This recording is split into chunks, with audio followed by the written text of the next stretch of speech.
Et il est tout juste midi, ravi de vous retrouver. Voici les titres de cette édition à la mi-journée. À Tours, 142 personnes demandent aujourd'hui devant le tribunal de grande instance des mesures conservatoires contre les compteurs électriques Linky. Elles dénoncent l'aspect intrusif notamment du compteur. Nous serons sur place dans un instant avec Bérénice Dufay. Voilà pour les titres mardi 4 juin. Bonjour à tous, soyez les bienvenus dans cette édition. Ils ont donc décidé d'assigner en justice Enedis car ils s'opposent à l'installation du compteur Linky. 142 particuliers de la région sont présents au tribunal de grande instance de Tours où l'on retrouve tout de suite en direct Bérénice Dufay.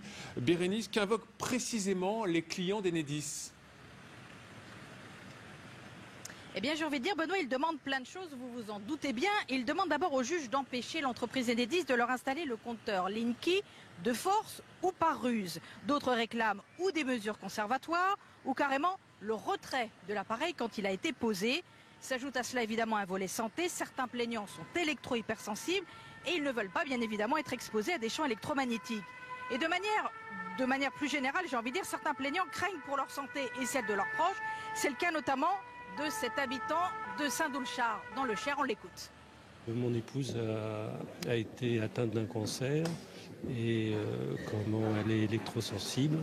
Et donc on ne veut pas prendre le risque d'avoir un appareil qui est en capacité de la mettre dans une situation difficile pour sa santé.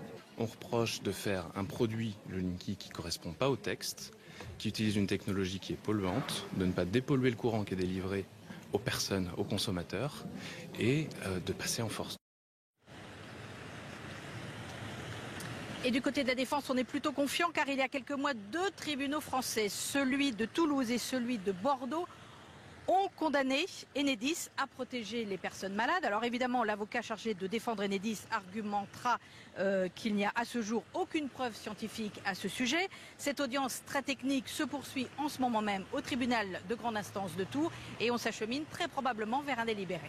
Merci beaucoup Bérénice Dufay. Vous étiez en direct de Tours avec Vincent Logereau. Merci beaucoup. Allez, je vous rappelle les deux principales informations. La mi-journée, 142 personnes demandent à Tours, devant le tribunal de grande instance, des mesures conservatoires contre les compteurs électriques Linky. Elles dénoncent l'aspect intrusif du compteur et les courants porteurs en ligne, générateurs de radiofréquences.